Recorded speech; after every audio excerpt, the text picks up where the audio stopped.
rádio e a TV Brasil Espírita apresentam Caminhos de Autoiluminação. Apresentação: Liliana Fábio.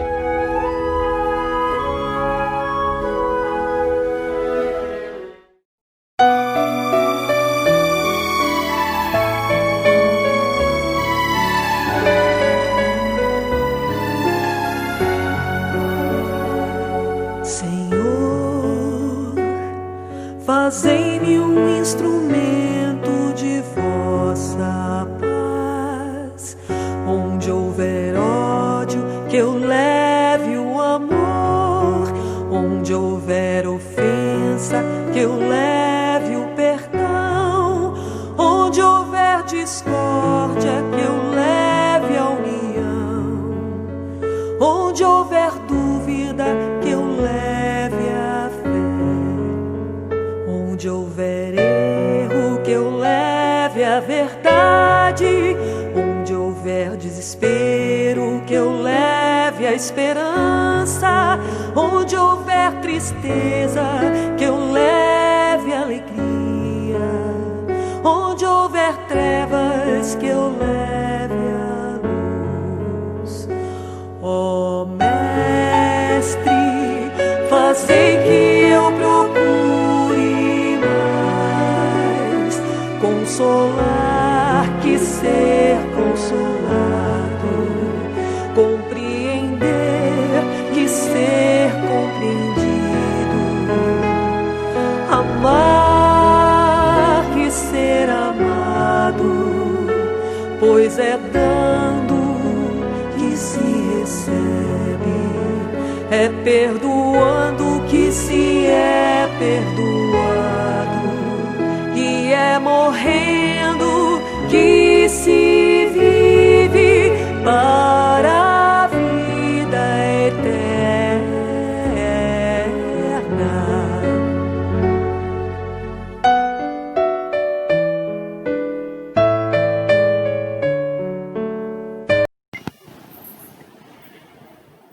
Fala-se que esse acontecimento se deu nos últimos dias da vida do Mestre aqui na Terra.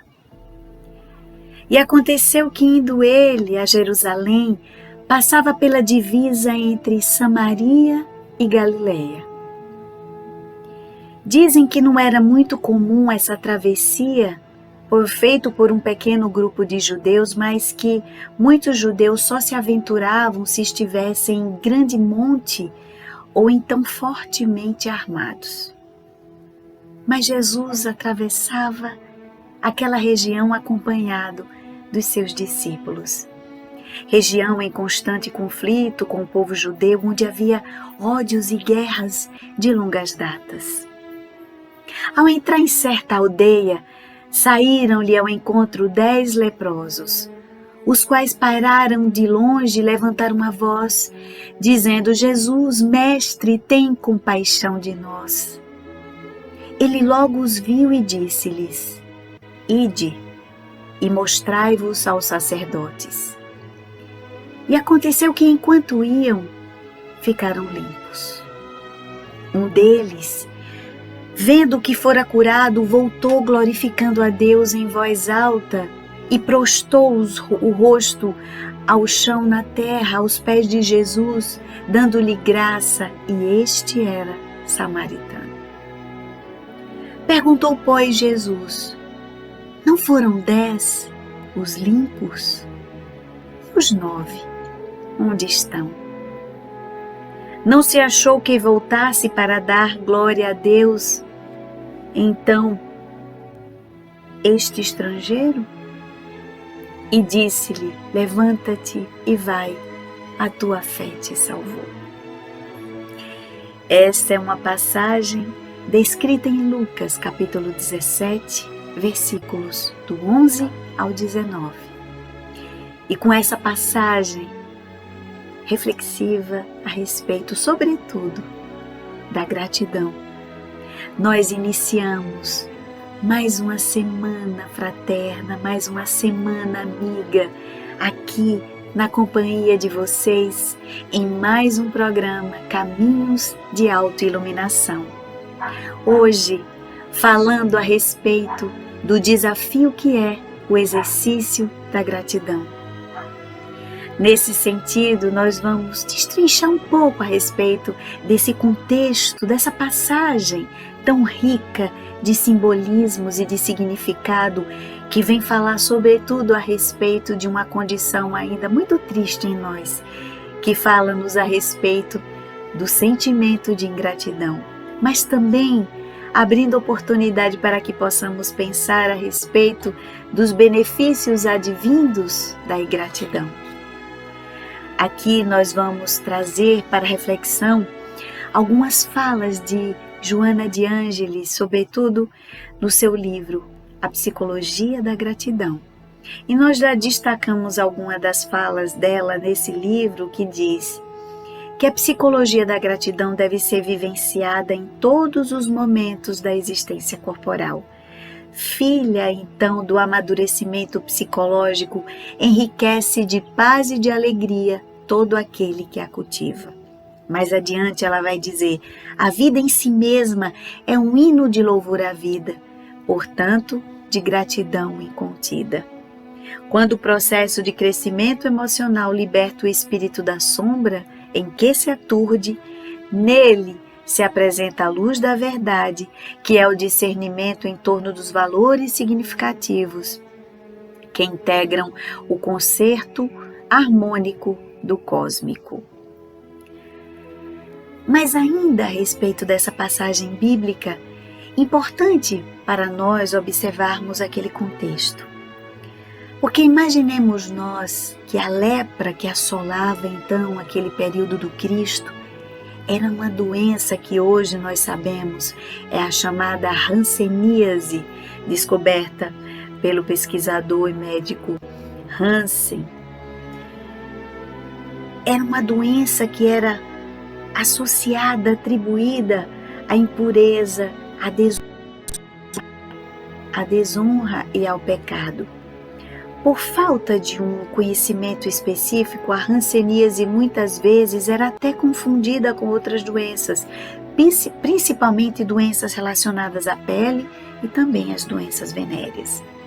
Daí o seu preconceito por achá-la e atribuí-la ao fato de ser uma doença, então, pecaminosa. Na época, a doença não podia ser controlada. Então, a solução vigente era, então, isolar o doente que padecia dela, escorraçar para que fossem morrer em locais desérticos. Quando os leprosos não eram levados para os leprosários, eram excluídos da sociedade. Não podiam frequentar a igreja nem locais públicos. Tinham que usar luvas e roupas especiais, além de andar com sinetas ou matracas para que pudessem anunciar a sua proximidade, a sua presença, e então viver das esmolas, das migalhas que as pessoas tinham a oferecer. E andavam, geralmente como mulambos humanos, agarrados em uma sacola amarrada na ponta por uma longa vara, para que ali pudesse esticá-la e as pessoas poderem colocar as suas doações sobre elas. Havia um processo extremamente penoso. E por que nós estamos destacando sobre isso? Para que nós possamos entender o grau de sofrimento que aqueles 10 leprosos viviam. Porque independente do seu status social e econômico, cultural, uma vez acometido pela lepra, ele era fatalmente excluído da sociedade. E aí, algumas descrições e alguns relatos que nós conseguimos identificar falam a respeito das descrições das configurações da doença à época. Falam que as úlceras vinham gradualmente nas diferentes partes do corpo. O cabelo caía, as sobrancelhas desapareciam, as unhas amoleciam e caíam. Mais tarde, os dedos das mãos e dos pés apodrecem e também caem. As gengivas contraem-se e os dentes, por sua vez, desaparecem. Olhos, nariz, a língua, aos poucos desapareciam. Então, havia uma completa desfiguração humana. Imaginemos nós que, além de apodrecer em vida, haviam as dores extenuantes que aqueles que padeciam pela lepra sofriam. Dizem alguns estudiosos que entre aqueles 10 leprosos haviam um corajoso zelote, um intelectual saduceu, um consagrado fariseu, e entre eles também havia um samaritano. Nesse contexto, nós poderíamos destacar que, uma vez todos eles imersos na dor, não havia diferença. Todos ali eram iguais diante da dor. E havia um movimento interessante, porque muitos deles já não possuíam dedos das mãos, eram às vezes ajudados por outros para que pudessem se alimentar. Então, mesmo naquele contexto de dor, era possível identificar manifestações de solidariedade.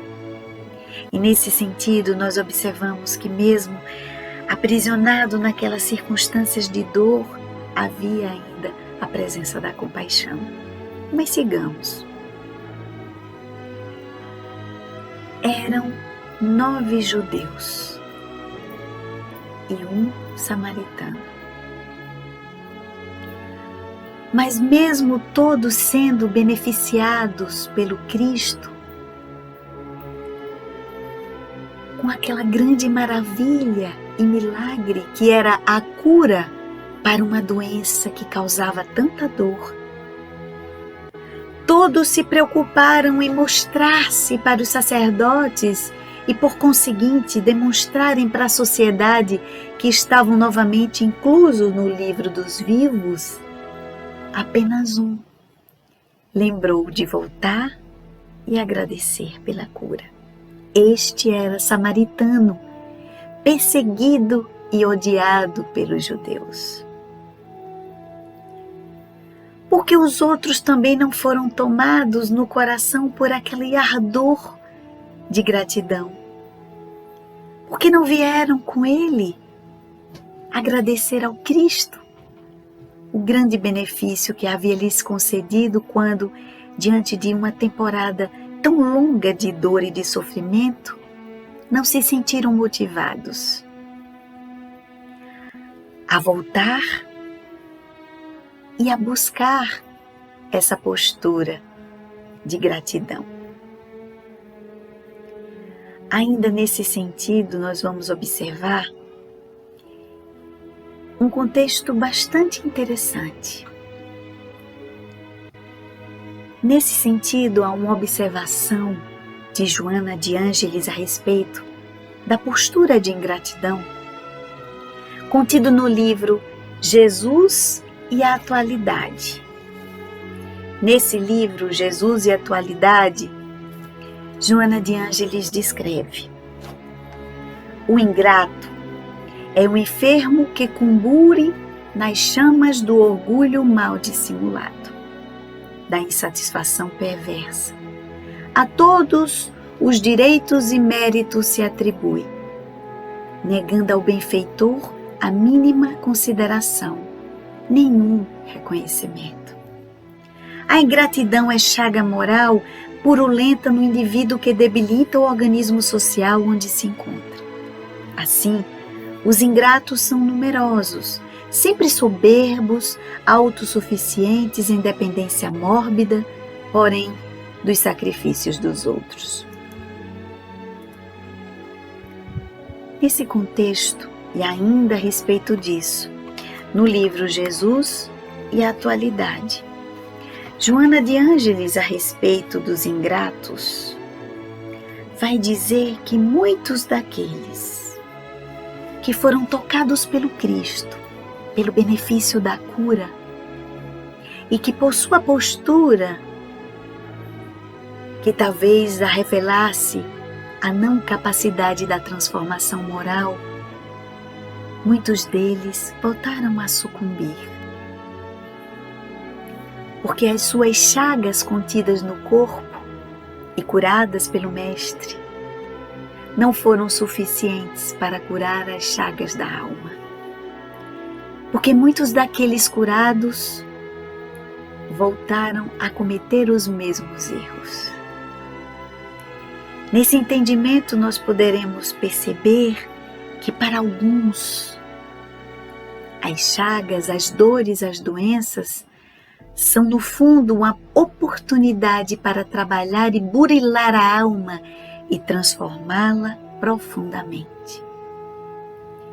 Mas como entender e enxergar a benesse na dor? Por isso muitos acabam caindo no sentimento de ingratidão, por não vislumbrarem a perspectiva de transformação e de mudança que a dor impera sobre o seu ser.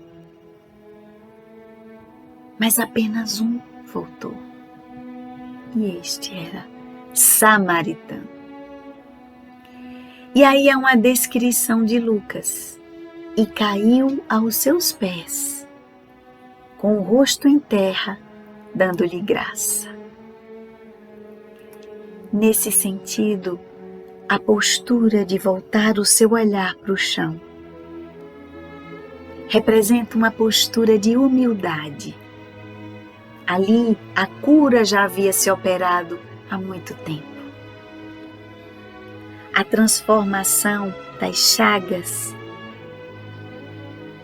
e a devolução da pele limpa, na verdade, só exteriorizava aquilo que já se processara intimamente naquele samaritano. Havia sido tocado pelo sentimento profundo de gratidão, mas ali, talvez, na própria experiência do leprosário, nós poderemos imaginar, por que não, já se processava naquele ser muitas outras curas reais, importantes e mais profundas. Era um samaritano diante de um judeu. Esquecidas qualquer contendas, qualquer ressentimento diante das guerras que até então se processavam entre aqueles dois povos. Era alguém inundado pelo sentimento de gratidão, aquele mestre amoroso, e se curvava diante de seus pés em louvor e gratidão pelo benefício conseguido. Ainda a respeito desse sentido de gratidão, Joana de Ângeles vai nos dizer no seu livro A Psicologia da Gratidão, que a ciência da gratidão surge como a mais elevada expressão do amadurecimento psicológico do indivíduo que propele a vivência do sentimento enobrecido. À medida que os instintos abrem espaço para as emoções, o amor ensaia os seus primeiros passos em forma de bondade e de gentileza para com os outros, caracterizando o desenvolvimento ético-moral. O amor, então, assinala-se, diz Joana, nessa fase, através do anseio de servir, de contribuir e de gratular. Nessa fase, a da gratulação, o significado existencial torna-se relevante, proporcionando a mudança do comportamento egoísta e ensaiando as primeiras manifestações de gentileza e de altruísmo. Quanto mais se desenvolve o sentimento afetivo, mais expressivo se faz o sentido retributivo. Aqui Joana de Ângeles faz uma diferença essencial, porque até por educação nós podemos ser impelidos a sermos gratos a alguém, mas não no sentido mobilizador de um sentimento que se abre ao outro pela gratulação do bem adquirido e o reconhecimento desse gesto de amorosidade. Mas podemos nos sentirmos no dever de retribuir simplesmente para não devermos favor a alguém. Nesse sentido, nós não fomos tocados profundamente pelo sentimento verdadeiro da gratidão. E é esse sentido que Joana de Ângeles defende. É aquele sentido da amorosidade plena, de sentir-se tão profundamente tocado que somos impelidos a servir a todo custo a quem nos rodeia e a quem até poderá não nos retribuir no sentimento de gratidão. E aí mais adiante, a respeito do sentido de gratidão, ela vai dizer que o despertamento para a gratidão inicia-se por uma forma de louvor a tudo e a todos.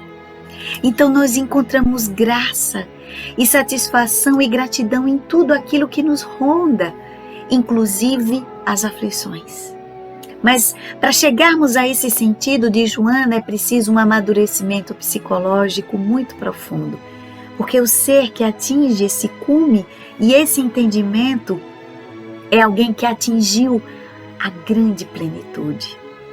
Então, por exemplo, exercitarmos esse olhar olhando para a nossa vida e agradecermos desde as nossas bases, desde aqueles que nos concederam a oportunidade de estarmos aqui encarnados, os nossos pais, que nos concederam a vida, ainda que sejam pais equivocados, que tenham nos causado dor, mas devemos-lhes a gratidão eterna de ter nos concedido a vida. Ao olharmos ao nosso redor e vermos a natureza generosa, que nos concede a tudo, da água que nos mata a sede ao ar que respiramos, representada que é a amorosidade do Pai Maior e de Deus, que nos concede a todo instante o exalar do seu amor em forma de gratidão. E então, nós vamos encontrar no Evangelho segundo o Espiritismo, através da fala do Espírito Lacordaire, em 1863, a seguinte fala, no capítulo 5º, referente aos bem-aventurados os aflitos. Bem-aventurados os aflitos podem então traduzir-se assim: bem-aventurados os que têm a ocasião de provar a sua fé, sua firmeza e a sua perseverança, além da sua submissão à vontade de Deus, porque terão centuplicada a alegria que lhes falta na terra, porque depois do labor virá o repouso. Nesse sentido, essa alma nobre nos chama a atenção para o despertamento do sentimento de gratidão por tudo o que vivemos aqui, porque teremos centuplicadas as alegrias, porque sendo nós herdeiros de nós mesmos, tudo que vivemos hoje está contabilizado na matemática divina ao nosso próprio favor. Ainda nesse mesmo capítulo 5º, nós vamos encontrar motivos de resignação frente às circunstâncias difíceis que possam nos assinalar a vida. E aí nós encontramos a fala que nos diz, no item 22 do capítulo 5º, deveis considerar-vos felizes por sofrer, porque as vossas dores neste mundo são as dívidas de vossas faltas passadas. E essas dores suportadas pacientemente na terra vos poupam séculos de sofrimento na vida futura. Deveis, portanto, estar felizes por Deus ter reduzido vossa dívida, permitindo-vos quitá-las no presente, o que vos assegura tranquilidade para o futuro. Nesse sentido, pois, Joana de Ângeles nos abre um leque de entendimento para que aquele plenamente tocado pelo sentimento de gratidão, ele agradece não só pelo bem que lhe ocorreu, mas também pelo mal que não lhe ocorreu. Mas ainda muito além, agradece o mal que porventura possa vir a ocorrer-lhe, porque entende que tudo isso faz parte de uma grande programação adredemente preparada pelo Pai bondoso e amoroso para completarmos-nos no nosso educandário evolutivo. E ainda no seu livro Psicologia da Gratidão, ela vai nos dizer que agradecer, portanto, significa inebriar-se de emoção lúcida e consciente da realidade existencial, mas não somente pelo que se recebe também pelo que se gostaria de conseguir, e assim pelo que ainda não se é emocionalmente. Despojando-se da escravidão da posse, iriza-se o ser de bênção que esparze em sinfonia de gratidão. Agradecer o bem que se frui, assim como o mal que não aconteceu ainda e particularmente. Quando suceda, fazer o mesmo, tendo em vista que somente ocorre o que é necessário para o processo de crescimento espiritual, conforme programado pela lei de causa e efeito. Então vivemos tudo aquilo que precisamos viver, porque senão haveria uma condição de injustiça. E havendo injustiça, não seria Deus. Ainda continuando a esse respeito, ela nos diz que uma das razões fundamentais para que a gratidão se expresse é o estímulo propiciado pela humildade, que faz se compreenda quanto se recebe, desde o ar que se respira gratuitamente aos nobres fenômenos automáticos do organismo, preservadores da nossa própria existência. Nessa percepção de humildade, ressuma o sentimento de alegria por tudo que é feito, por outros, mesmo que sem ter ciência em favor, em benefício dos demais. Essa identificação proporciona amadurecimento psicológico, facultando compreender-se que ninguém é autossuficiente a tal ponto que não dependa de nada ou de ninguém. Numa soberba que lhe expressa a própria fragilidade emocional.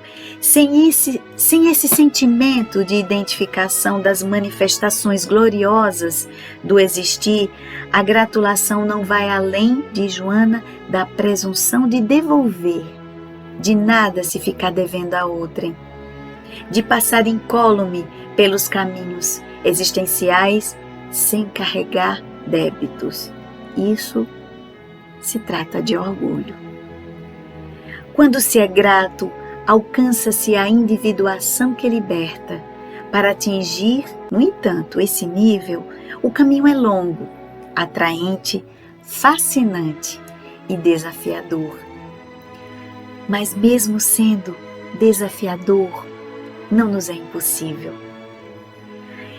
Nós trouxemos essa passagem dos leprosos para mostrar que todos aqueles homens atravessavam as experiências mais dolorosas que alguém poderia enfrentar, porque eram dores físicas, eram dores morais, eram dores espirituais, porque encontravam-se aqueles seres aprisionados pela indiferença humana, eram considerados mortos-vivos, eram extintos do livro da vida, desprezados pelos seus pares, viviam à custa de migalhas daqueles que lhe compadeciam, que tinham compaixão do seu sofrimento. Mas mesmo assim, diante das experiências tão difíceis, não foram capazes de retornar para agradecer aquele homem que havia devolvido a dignidade, devolvido a vida em plenitude. E nos fala Joana, muitos daqueles curados pelo Cristo sucumbiram nos mesmos erros, porque não despertaram para um entendimento maior, que não eram as chagas do corpo as que lhe traziam maiores penúrias, mas eram aqueles que traziam na alma. Nesse entendimento a respeito do sentimento de gratidão, devemos entender que para sermos gratos efetivamente, devemos ter o nosso coração aberto, de humildade, como aquele homem samaritano, desprezado, humilhado, perseguido, cujo seu povo também era perseguido, muitos mortos, muitos deles transformados em escravos, mas mesmo assim trouxe o seu coração aberto em humildade para reconhecer as benesses que lhe chegaram naquele instante. Assim devemos ser todos nós. Olharmos a nossa vida, mesmo que tenhamos paisagens desérticas, cobertas pelo sofrimento, identificar os benefícios que nos bateram à porta, todas as as presenças de bondade que nos atravessaram a existência e que fomos presentificados por inúmeras pessoas que passaram por nossas vidas e, sobretudo, pelo Pai Maior que não nos desassiste em tudo aquilo que necessitamos. Assim, queridos irmãos, envolvidos por esse sentimento de gratidão e mesmo entendendo que ainda somos aprisionados pelo nosso egoísmo, por isso que nós não conseguimos ainda tirar o véu do egoísmo para enxergar em tudo graça, em tudo dai graça.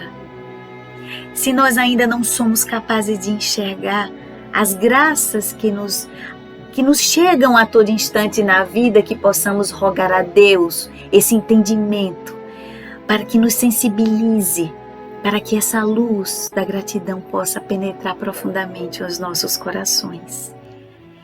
Que possamos então clamar ao alto, se estamos caminhando pela trilha da ingratidão, despertar e rogar: Senhor, ajuda-me a entender e a dar graça em tudo aquilo que me cerca.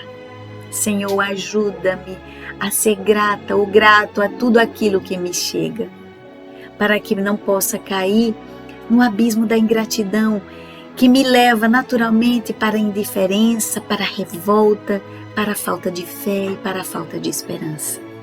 Assim, envolvidos nessas reflexões a respeito da gratidão, nós agradecemos a vocês, mais uma vez, a generosidade da presença e da companhia, ao tempo em que estimo que essa mensagem possa ter tocado os corações de todos vocês e envolvê-los em vibrações de positividade, para que possam iniciar essa semana envolvidos em um grande sentimento de gratidão a tudo e a todos, e sobretudo a Deus. E que tenham uma semana iluminada de muito aprendizado e de muito enriquecimento espiritual.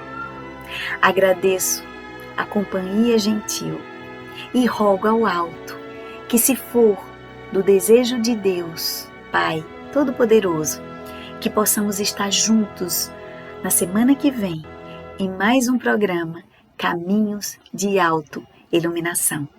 Que todos possam estar em paz. Muito obrigada. Que Jesus os abençoe hoje e sempre.